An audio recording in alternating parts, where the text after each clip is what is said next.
मैं संजय ठाकुर युग धर्म प्रज्ञा बुलेटिन की तरफ से आज मैं उपस्थित हूँ गायत्री शक्तिपीठ इंडियन तट पे, जहाँ भारतीय संस्कृति ज्ञान परीक्षा में जो शामिल हुए थे बच्चे विद्यार्थी, वो यहाँ पुरस्कार पाने के लिए उपस्थित हुए थे। यहाँ भारतीय संस्कृति ज्ञान परीक्षा जो शांति कुंज के निर्देशन में चल रहा है, पूरे भारत में गाजियाबाद का जो स्थान आया है 9वां स्थान प्राप्त हुआ है और पूरे उत्तर प्रदेश में द्वितीय स्थान प्राप्त हुआ है। पूरे भारत में 9वां स्थान प्राप्त हुआ है। आप का क्या नाम है, कहाँ किस स्कूल से आए आप? सर मेरा नाम विकास है, मैं HHCM inter college Madhopura Ghaziabad से आया हूँ। गाजियाबाद में मेरा द्वितीय स्थान है और पूरे भारत में 9वां स्थान है। इस बात की मुझे बहुत बड़ी प्रसन्नता है और हमारे गुरुजी हैं, इनका पूरा हमारा साथ रहा है और इसी वजह से मैं पूरे गायत्री परिवार का मतलब आभार व्यक्त करता हूँ और अपने गुरुओं का भी आभार। आप युवा आजकल भटक गया है, युवा भटक गया है, नशा कर रहा है, टीवी देख रहा है, मोबाइल देख रहा है, तो आपका क्या विचार है इसमें? सर युवा कितना भी आधुनिक हो जाए, कितना भी भटक जाए, लेकिन अपनी संस्कृति को अगर साथ लेकर चलेगा तो वही तभी एक अच्छा मनुष्य, एक अच्छा इंसान बन पाएगा। उसकी नींव, उसकी बेस, कोई भी चीज़ अपनी बेस पर मजबूत होनी चाहिए, तभी वो खड़ी रह सकती है। अगर बेस डगमगा गया तो वह फिर युवा नहीं रह सकता। तो बेस को मजबूत करने के लिए क्या आपको लगता है कि भारतीय संस्कृति कारगर साबित होगी? जी सर, भारतीय संस्कृति एक वो हमारा बेस है, वो आधार है जिस पर हम अपने भविष्य की नींव रख सकते हैं और उसे और मजबूत बना सकते हैं। और आज के आधुनिक युवाओं के लिए एक सबसे बड़ा मैसेज ये है कि वो उन्हें भारतीय संस्कृति का एग्जाम जरूर देना चाहिए, इसकी पुस्तकें अवश्य ही पढ़नी चाहिए। आप जो आपके जैसे विद्यार्थी हैं जो थोड़ा भटक रहे हैं, उनके लिए कुछ मैसेज है आपके लिए?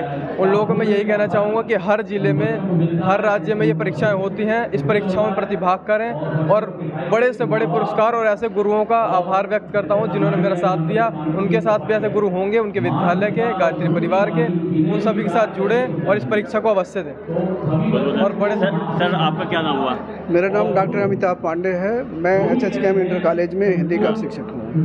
ये कार्यक्रम जो गायत्री परिवार के द्वारा चलाया जा रहा है, भारतीय संस्कृति ज्ञान परीक्षा, तो इसके बारे में क्या ख्याल है आपका? मेरे हिसाब से भारतीय संस्कृति जो ज्ञान परीक्षा है वो ऐसी पीढ़ी के लिए जो है भारत के लिए तैयार कर रही है जो भारतीय संस्कृति के बिखराव को संभालने वाले होगी, क्योंकि जो युवा होता है वही किसी भी राष्ट्र की नींव होती है। अगर राष्ट्र की नींव का ही निर्माण जो है भारतीय संस्कृति के विचारधारा के अनुकूल होता रहेगा तो भारतीय समाज में होने वाले बिखराव को हम आसानी से संभाल सकते हैं। आज देखिए भारत में राजनीतिक क्षेत्र हो चाहे सामाजिक क्षेत्र हो, स्थिति बहुत गड़बड़ हो रही है। हम मेहनत तो कर रहे हैं, शिक्षक काफ़ी मेहनत कर रहे हैं, लेकिन वो आउटपुट नहीं मिल रहा है। उसका क्या कारण लगता है? उसका कारण मुझे यही लग रहा है कि जो भारतीय युवा है वो भारतीय संस्कृति से उसका जो जुड़ाव था वो जो पाश्चात्य संस्कृति की तरफ वो उन्मुख हो गया है, जिसके कारण से वो अपने संस्कारों से दूर होता चला जा रहा है। वो अपनी जो पुरानी पीढ़ी है उसके संस्कारों को उपेक्षित करता चला जा रहा है, जिसके परिणाम स्वरूप उसे भारतीय समाज। इसके जिम्मेवार कौन है? इसका जिम्मेदार पूरा समाज है। कहीं न कहीं सभी एक दूसरे के पूरक हैं, वो चाहे युवा हो, चाहे वृद्ध हो, चाहे जो है बच्चे हों, सभी कहीं न कहीं उसी पाश्चात्य संस्कृति से प्रभावित हैं, जिसके परिणाम स्वरूप भारतीय समाज में इतना बिखराव दिखाई पड़ रहा है। सर मेरे मन में एक प्रश्न आ रहा है, पहले समय में आपके ज़माने में, अभी भी कुछ क्षेत्रों में, कुछ गाँव में, कुछ शहरों में शिक्षकों को बहुत सम्मान मिलता है, लेकिन आजकल वो सम्मान कुछ उसमें कमी आई, इसका क्या कारण है? उसका कारण ये है कि जो हमारे समाज में जो हमारे गार्जियन हैं, बच्चों के माँ बाप हैं, वो बच्चों के प्रति जो है ज़्यादा सहानुभूति रख रहे हैं। शिक्षक को एक दोयम दर्जे की स्थिति में मानते हैं। वो ना तो अपनी भूमिका निर्वहन कर पा रहे हैं और ना शिक्षक को अपनी भूमिका निर्वहन कर। बाहर कैसे निकल पाएंगे?